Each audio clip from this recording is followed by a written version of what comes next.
Are you a UK citizen who would like to retire to Spain, but you are not 100% sure how to proceed? Well, stay tuned, because in this video we're going to see step by step how to retire to Spain from 2021 onwards. Hello, my name is Gerard, I'm the marketing responsible at Bell Sales Group, and in today's video we're going to tackle an issue that's been quite top of mind during the past weeks and months, since the UK has finally left that transitory period that was agreed between Spain when it comes to immigration. As you know, up till the 1st of January of 2021, UK citizens could still, who have been in Spain, could still apply for their residency as if they were still European Union citizens. Nevertheless, since the 1st of January of 2021, now UK citizens must apply to the residence permit in Spain as if they are non-EU citizens. Therefore, things are now quite a bit more complicated, the procedure is quite more tedious,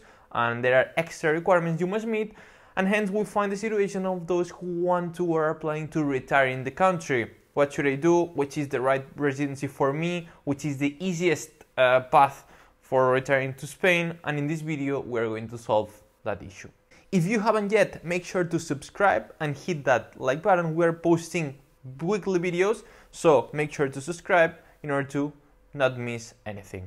Okay, so let's start focusing on the main issue of this video, which is residency. If I am planning to retire to Spain, which would be the right residence permit for me?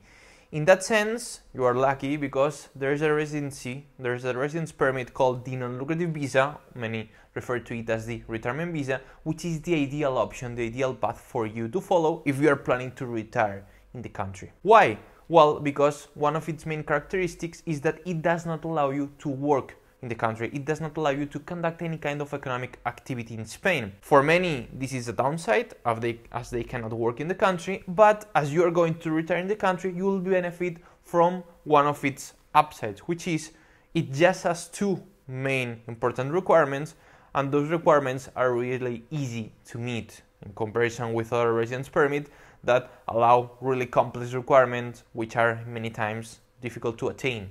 Which are those two requirements? First of all, you need to demonstrate the possession of sufficient economic funds. You need to show a bank certificate demonstrating that you have at least 26,000 euros. Even though many times, according to the specific consulate, the specific embassy, that bank amount, that monetary amount you need to possess in your bank account can be even higher. And the second requirement is that basically you need to hire private health insurance from a Spanish company. It's really important that this insurance does not have any copayments, and it offers a full coverage within the whole Spanish territory, same coverage as the one that the Spanish public health system offers to its national citizens. When it comes to the procedure, the application process, it's quite straightforward. You need to start that application from your country of origin, from the UK in that case, at the Spanish consulate or embassy. What you'll need to do is gather all the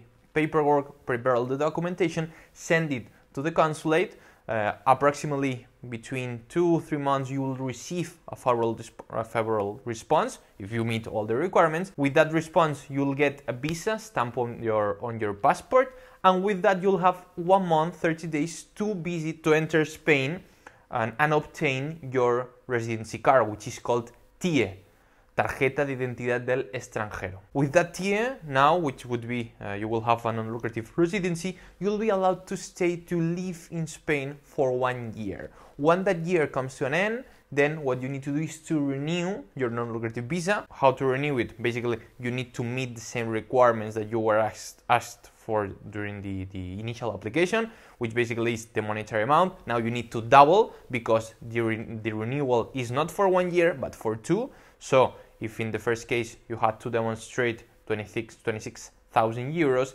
now for the renewal you need to multiply that number by 2, which are the amount of years that you're going to live in Spain, and also maintain your private health insurance in the country, and then you'll be able to renew. Once you have renewed twice, so you'll be living in Spain for 5 years, then you can apply for permanent residency, for long-term residency, as it is now called. Now that we have the immigration part covered, which is the residency that you'll need to apply before. We have to move to other couple of other important issues that will determine your life in Spain as a retiree.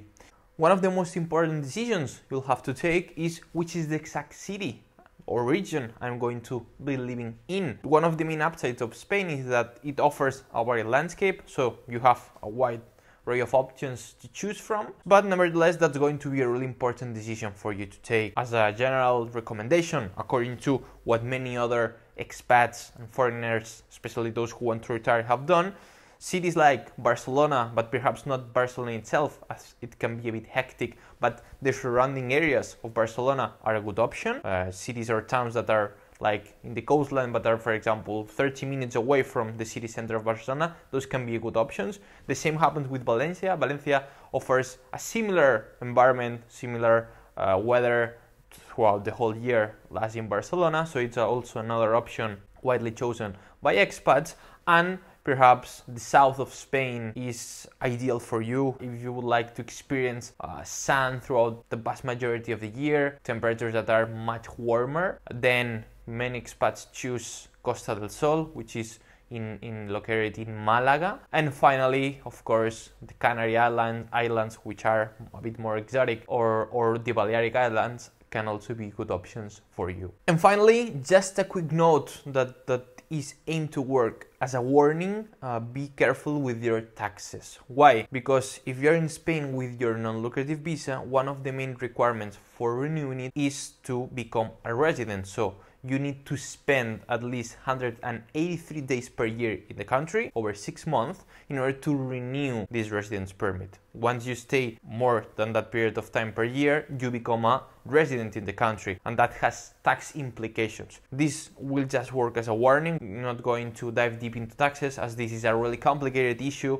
and one that deserves personalized treatment. Nevertheless, just so you have that in mind, when you become a resident, you need to pay income tax for the incomes you generate worldwide. So if you still receive any kind of income from the UK, bear in mind that it can be taxed in Spain, and this is when we need to see if a double convention agreement applies or not. Also, if the value of your property or the combined value of all the properties that you have in Spain sums above 700,000 euros, nevertheless in some regions that number can be lower, then bear in mind that you'll need to pay wealth tax too. This is a progressive tax that can be up to 2% approximately. So bear in mind that according to your particular situation, you will need to pay one tax, some taxes or others at different percentages.